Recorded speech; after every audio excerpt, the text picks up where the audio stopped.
Good afternoon and welcome to Pittsburgh City Council's public hearing. I'm Councilman O'Connor. I'll be chairing this hearing. I'm going to pass it off to the clerk to read the bill that is before City Council. Madam Clerk.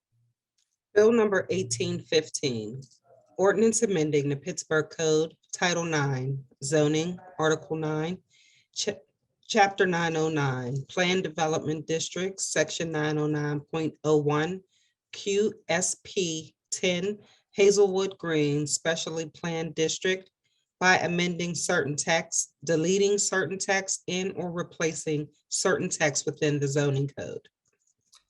Thank you, Madam Clerk. It is now my pleasure to pass this off to Corey Lehman, who I have to say before we get started, thank you for all of your hard work on this. I know you guys have worked on a lot of amendments with this site, and it's really important to get these through as quick as we can so that the site can continue to grow, reaching out to the neighbors. I know you guys did a very good job. So Corey and your team, thank you very much for all your hard work. I'm going to pass it off to you for your opening statements. Thank you.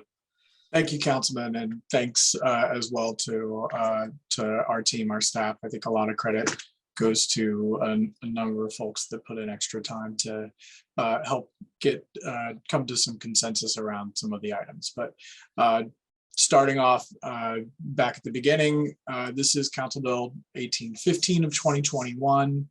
This was submitted to us as introduced by City Council and concurrently with an amendment to the preliminary land development plan, which is the master plan for the Hazelwood Green Specially Planned District.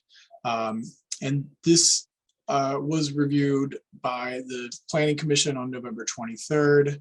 There was a public hearing, and the commission reviewed this bill and the preliminary land development plan and made an affirmative recommendation to the council with a number of conditions of approval, and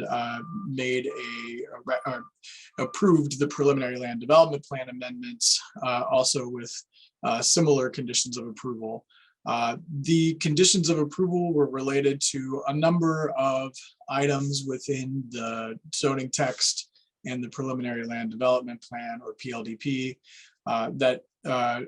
where staff and the applicants worked along with the commissioners and their recommendations to do some refinement and sort of optimize to try to get the stay as true to the original intent of the specially planned district and all of the work that had been done in the past, along with the needs and interests of the applicant, and for the exciting projects that are coming to this area in the future. So with that, so the commission did approve those. I can say that the conditions related to the council bill would require council to make an amendment to the bill but these are amendments that have been reviewed by our office and are sort of related to the commission's approval. So I believe that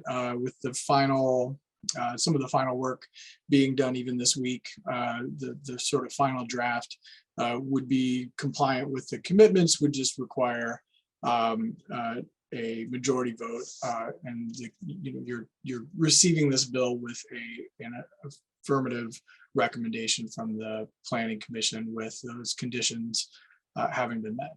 So with that, I would, if there is someone to speak for the applicant, or open for public comment, but that concludes our introduction.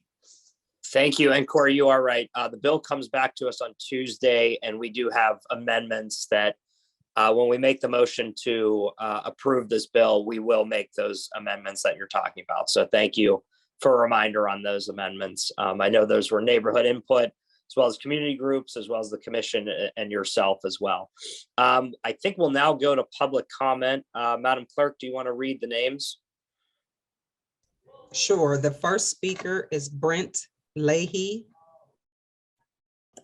Yes. Hello, this is Brent Leahy. I just had a few comments or concerns, I guess, about the the planned amendment. I guess I just felt like I was a little disappointed that we're changing the nature of the development, or potentially, even if it is a temporary condition.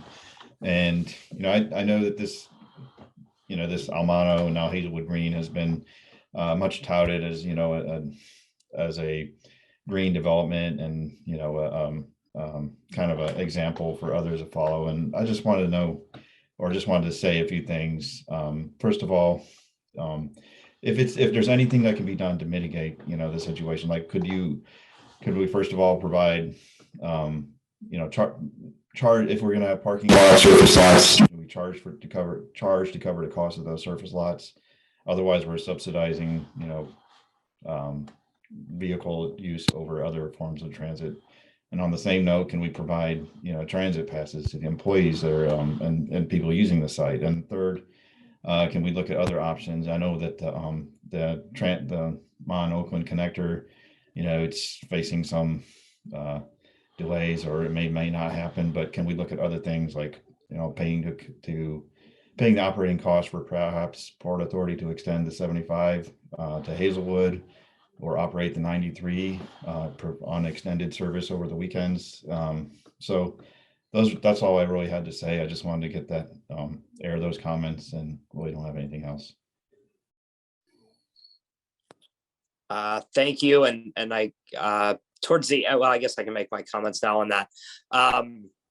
Yeah, those are all very good observations. I know that one of the amendments that's coming has to do with parking, as well as transit down there is very important to all of us. I do know that the Port Authority has been asked for the extension of bus lines and times as well, once the site starts to really get bigger and more people are on site down there. So these are part of larger conversations that we all agree have to happen. Madam Clerk, I'll pass it off to you. Next speaker. The next speaker is John Kamen.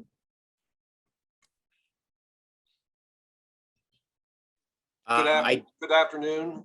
Can you hear me? Yes, go ahead. Good afternoon. My name is John Kamen, and I'm counsel for the applicant. And I just wanted to thank the councilman, his entire staff, thank Corey Lehman and their entire staff for working so hard with us to get these amendments across the finish line.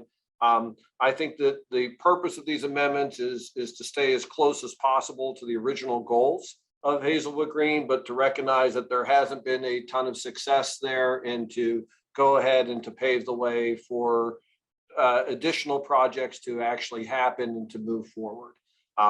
We are very cognizant of the transit issues. We're very cognizant of the environmental issues, and we'll stay true to our goals and to what we look to accomplish. But just wanted to say thank you publicly to both Councilman O'Connor and to Corey Lehman and your respective teams for the wonderful job that you've done in helping us to get ready to start this new chapter. So thank you. Thank you, Madam Clerk. Last speaker. And the last speaker is Austin Gelbard.